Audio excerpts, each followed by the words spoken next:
Hola a todos y bienvenidos una vez más a nuestro podcast Conexión 7D.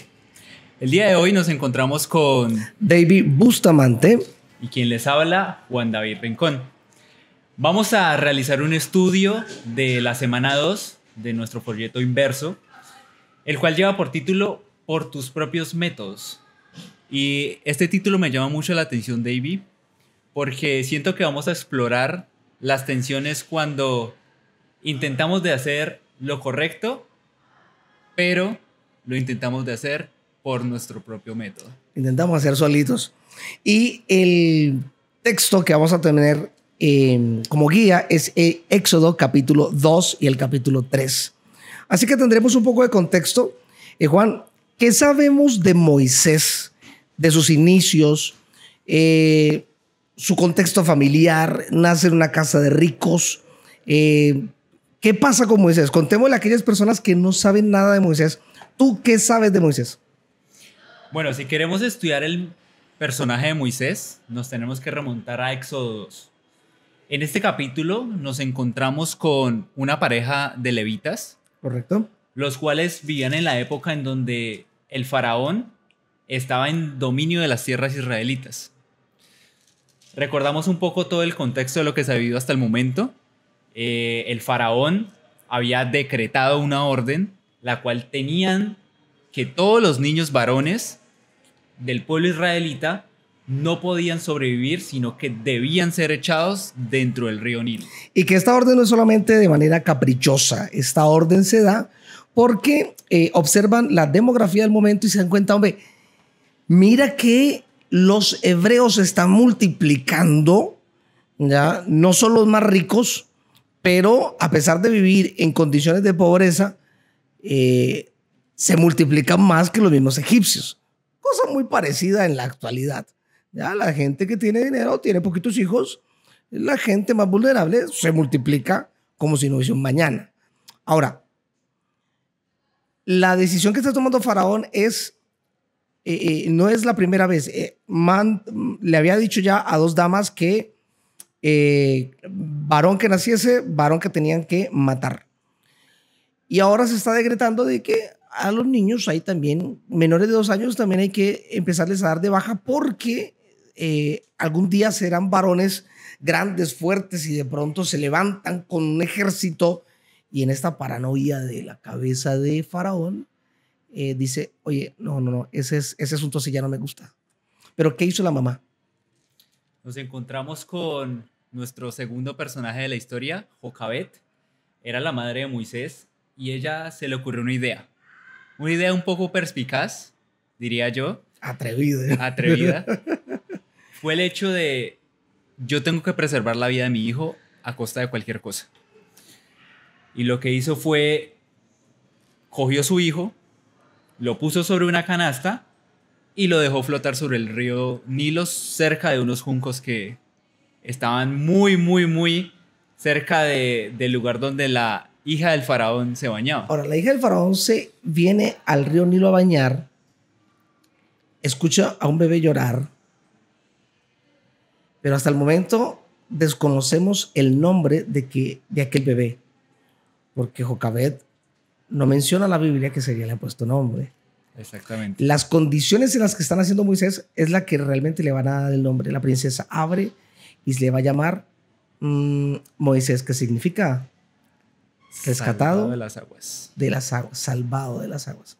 Es desde allí donde el río Nilo pasa de convertirse en un símbolo de muerte a un símbolo de vida. Y eso solamente lo hace Dios. Cabe resaltar otro personaje muy interesante en la historia y es la hermana de Moisés. Porque la hermana de Moisés, a pesar de ella también confiar en Dios, al igual que su madre, ella quería ver con qué suerte corría su hermano. Y aquí podemos ver también cómo quizás para la época Dios utiliza personajes como mujeres para proteger y ayudar a lo que sería en un futuro muy lejano el libertador de su pueblo. Ahora, la lección de inverso va a iniciar la semana con una historia. El personaje se llama Hugo. Hugo se ve en una situación que es bastante embarazosa. hay una mujer que la están golpeando, su agresor tiene un cuchillo, él se mete a defender a la dama, pero termina siendo desvivido por aquella persona que tiene el puñal. Ahora, en el lugar, la dama defendida se va. El agresor huye. Y las demás personas sacan su celular a tomar fotos de cómo quedó Hugo. Nadie sacó su celular para llamar a emergencias, nadie sacó su celular para llamar un Uber, así sea, y montarlo. Hacer algo por rescatarlo. ¿Qué hubiésemos hecho nosotros en esa situación? Miren, esta situación es la que está viviendo Moisés. En cierta manera, la mamá está tomando una decisión que la deja maniatada. Su hermanita está cercana en el río Nilo, tal vez también a riesgo de que se la coma un hipopótamo, se la coma un cocodrilo, qué sé yo. Pero Dios convierte esa escena en una escena de paz, de tranquilidad, a tal punto que le dicen, ella aparece en medio de los juncos y le dice, mira, yo conozco a alguien que precisamente puede darle de comer a ese bebé. Usted es una princesa muy bonita y no tiene cómo hacerlo. ¿Qué le parece si yo le traigo a alguien para que la críe? Y adivinen a quién trae. A su propia madre, Jocabet. Pero vamos a investigar ahora la segunda etapa de la vida de Moisés, que fueron durante esos 40 años, después de que se encuentra en una situación bastante crítica. Ya tiene 40 años, ha sido formado militarmente, un tipo de 40 años formado militarmente, es un arma viviente, y se da cuenta de que hay un egipcio que está atacando a un hebreo. ¿Qué podríamos inferir de la vida de Moisés y su empatía con los hebreos? ¿Tú qué crees? Yo creo que Moisés, a pesar de él haber sido criado bajo una cultura egipcia, él sentía y tenía una conexión muy fuerte con el pueblo israelita. Y a pesar de que su madre en un instante de su vida tuvo que alejarse, pero después se volvió a reencontrar, todos esos valores en los que creció Moisés fueron de una cultura judía, hebrea. Entonces, aquí es donde nosotros podemos ver que a pesar de él estar rodeado de quizás dioses egipcios, de tener una cultura totalmente diferente a lo que era la cultura israelita, él sí sentía y se sentía comprometido con sus valores. Y los hebreos son muy dedicados en ese ámbito, ¿ya? Porque a continuación vamos a estudiar el llamado de Moisés. Pasa 40 años huyendo, pero esa huida se da por una situación. Esa situación es que ahora 2 hebreos se encuentran dándose puño.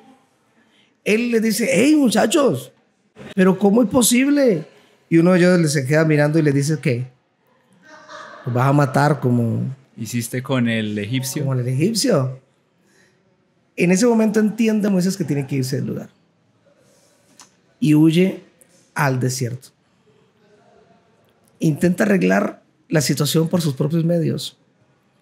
Quizás estamos hablando hoy para una persona que está intentando arreglar su situación amorosa por sus propios medios, su situación económica por sus propios medios, su situación universitaria por sus propios medios. Pero realmente lo que necesitamos es correr a los brazos del Señor. Vamos con la siguiente etapa. Seguimos estudiando Capítulo 3. Capítulo 3. Aquí podemos encontrar a un Moisés, yo creería un Moisés frustrado con su propia vida.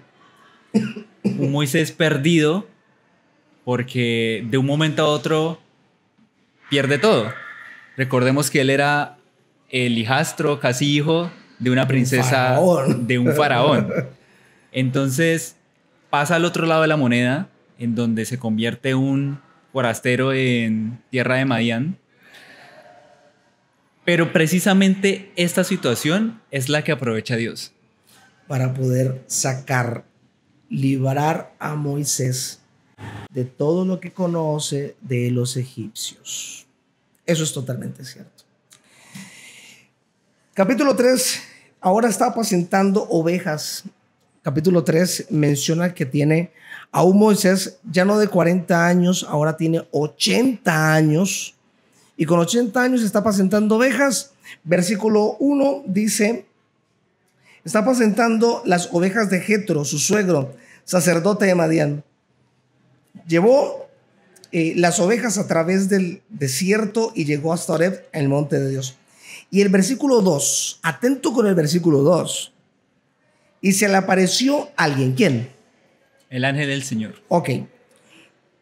En una llama de fuego, ojo con los detalles, en medio de una zarza. Yo de niño, y estoy hablando para aquellas personas que cometieron el mismo error de este servidor, de niño creí que la zarza era una zarza parlanchina. Pero no. El que va a hablar no es la zarza. El que va a hablar es el mensajero, el ángel de Jehová. Y atención con este detalle. Entonces Moisés dijo: iré yo ahora y veré esta grande visión, porque causa la zarza no se quema. Recuerden de que Moisés es un personaje estudiado. Ha estado en las mejores universidades de Egipto. Y no sé si conocía el tema de combustión, pero en la vida natural las cosas se consumen. Así que se acerca con curiosidad.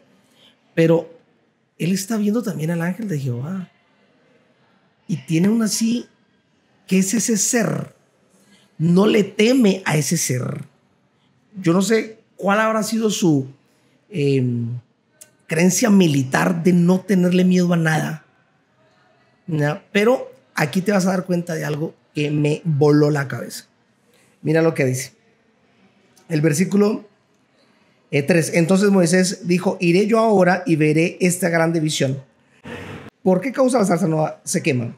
Viendo Jehová que él iba a venir, lo llamó Dios en medio de la zarza. ¿Quién estaba en medio de la zarza? Dios. El mismo Pero Dios. el versículo 3 me está diciendo que en medio de la zarza estaba el ángel de Jehová. Y dice: Moisés, Moisés. Él respondió: heme aquí. Y dijo: no te acerques. Quita el calzado de tus pies, porque el lugar en el que tú estás, tierra santa es. Y aquí aparecen muchos teólogos diciendo: vení, el ángel de Jehová lo conocemos. ¿Y por qué no apareció el ángel de Jehová solito? ¿Por qué la zarza? Y en la identificación que ahora hace el ángel de Jehová, mira lo que le está diciendo: yo soy el Dios de tu padre, el Dios de Abraham, el Dios de Isaac, el Dios de Jacob. ¿Y qué hizo Moisés? Versículo 6. Se postró en tierra. Y cubrió su rostro, tuvo miedo. Eso habla de la herencia hebrea al momento en su teología de niño. A pesar de haber estudiado en las universidades egipcias, mamá había hecho muy bien la tarea de inculcarle el respeto y la reverencia ante Jehová. La mamá posiblemente le había dicho: mira, el día que alguien vea a Dios al rostro se muere. Y por eso él se tira en tierra. No solamente quitó los zapatos, se tiró en tierra, cubrió su rostro. Dios no le estaba diciendo que cubriera su rostro. Dios le estaba diciendo: quítate ¿qué cosa? Las sandalias. Ok, quítate las sandalias. Moisés entiende ahora con quién está hablando. Y este mensaje que le entrega Dios, podemos ver que es una de las primeras veces, si no la primera vez, en donde Dios le habla de esa dulce promesa que tenía para su pueblo. Liberarlos de la esclavitud y entregarles la tierra que Se le había prometido. se les había prometido. Ahora, imagínate cuando Moisés va a llevar el mensaje y les dice: es que me habló el Dios de Abraham, de Isaac, de Jacob. La gente, no salieron 2 o 3. La gente salió por montones, casi 2 millones de personas. Yo quiero que los coloquemos un poquitito en situación. Imagínate que tú eres un hombre israelita que en algún momento te llegaste a combinar, ya en 400 años posiblemente se haya combinado, algunos necios, y ahora estás con tu esposa egipcia y tú le dices, mira amor, hay una profecía que se va a cumplir. O nos vamos de aquí juntitos o me voy yo solo y voy a dejar todo tirado. Pero esa creencia tenía que haber sido tan arraigada en más de 400 años que era latente todavía en el corazón de todos los hebreos saber que algún día iban a ir a Canaán y que los hijos de los hijos de los hijos guardaran esta promesa en su corazón. Lo mismo yo creo que hoy quiero dejar a las personas que nos escuchan. Venimos no 400 años, 2000 años escuchando un mensaje. Jesús viene pronto. Nuestro corazón debe de brincar al escuchar esto. Y si nuestro corazón no brinca al escuchar esto, preocupémonos. Ayer les decía a algunos jóvenes en una charla que decían, pastor, pero yo quiero que venga Jesús, pero todavía no, porque no me he casado. Si estás postergando o quieres postergar en tu corazón la segunda venida de Jesús por un deseo carnal, creo que tus pensamientos están en el lugar equivocado. Dios nos está diciendo de que nuestro corazón tiene que estar enfocados en Dios y que el primer lugar no son nuestros deseos carnales. Nuestro primer lugar tiene que ser Dios. Y precisamente esto se enlaza mucho con lo que mencionamos al principio, no nuestros propios métodos, sino los métodos de Dios. Y a mí me gustaría quizás hacerte una pregunta. Cuéntame. Nosotros viendo el ejemplo de Moisés y que él tuvo una interacción directa con Dios, donde Dios le dijo, tú tienes que ir a hacer esto, esto y esto y esto. Pues si seguimos leyendo la historia vemos quizás las dificultades que tenía Moisés al hacerlo, pero él igualmente confió y siguió la palabra de Dios. Nosotros hoy en día, ¿cómo sabemos o cómo podemos identificar que no estamos realizando las cosas por nuestros propios métodos, sino por los métodos de Cristo? Uy, esa es una muy buena pregunta. Lo primero que yo tengo que hacer es saber de dónde vienen los métodos de Cristo, y los métodos de Cristo ya están en este recetario. Se llama Biblia, le hemos llamado palabra de Dios, pero a pesar de llamarle palabra de Dios, no creemos, algunos no creen que sea palabra de Dios porque fue inspirada por hombres y bla, bla, bla, bla, bla. Pero lo que sí es cierto es que tenemos principios de vida. Lo que tenemos que hacer es, ante toda decisión, yo tengo que mirar un escrito está, ¿qué ha dicho Dios acerca del asunto? Lo que Dios tiene que revelar ya lo reveló. Para el amor, para los negocios, para lo que voy a estudiar, la decisión de vida, con quién me voy a casar, cómo debo de comportarme. Dios ya dejó un instructivo para todo. De hecho, mira, y aprovecho este espaciecito para decir, el espíritu de profecía aparece por una necesidad. Aparece porque el ser humano no estudió cuidadosamente la palabra. Y como no estudió cuidadosamente la palabra, Dios tuvo que regalarnos el espíritu de profecía a través de los escritos de la hermana Elena White. Si nosotros nos hubiésemos preocupado por estudiar cuidadosamente la palabra, los escritos de Elena White hubieran sido innecesarios. Pero a la dureza de nuestro corazón, Dios dice, venga, usted va a tomar una decisión. Entonces usted dice, mira, yo quiero meterme con Julanita de tal. Vámonos con el amor. ¿Será que me conviene o no me conviene? Entonces tú miras qué dice el Señor acerca de ello. Yugo desigual. Y el yugo desigual no implica solamente que vayas a la misma iglesia o que crean lo mismo. Implica tu estatus mental, es decir, tu carrera compagina, no compagina. Yo conocí a alguien que se casó siendo teólogo con una muchacha de atención prehospitalaria. ¿Qué tiene de malo? Pues que esta mujer iba a salir a las 8 de la noche de su casa, iba a volver a las 7 de la mañana y él a las 7 de la mañana como pastor se iba a ir de la casa. Y lo mínimo que tú necesitas para sostener un hogar es comunicación. ¿Qué comunicación iba a tener ese pastor con esta mujer? Esta relación estaba destinada posiblemente a acabarse. O se tomaban decisiones acerca de quién iba a dejar qué carrera. ¿Ya? Así que lo primero que tengo que hacer es tomar el filtro de la escritura y empezar a revisar mi situación económica, mi situación académica, mi perfil familiar. Porque cuando te casas con alguien, estás llevando a tu casa a una persona que tiene una crianza totalmente diferente a la forma como te criaron a ti, ¿ya? Y que posiblemente tenga en su mente criar a sus hijos de una manera totalmente diferente a como te criaron a ti, y a ti te va a chocar eso en la cabeza. Así que sí, hoy, para poder saber si no son mis propios métodos, yo tengo que ver este manual. ¿Qué dice Dios acerca de los negocios? Está bien que me metan créditos hasta el techo. Está bien que me meta en negocios turbios. Pero me van a dejar, si yo ahorita meto 10,000, en 2 meses me van a llegar 2 millones.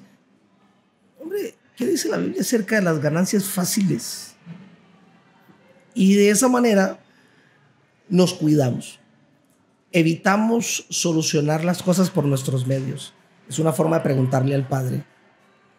Te coloco el último ejemplo para no hacer tan largo mi intervención. Capellán, entra a mi oficina.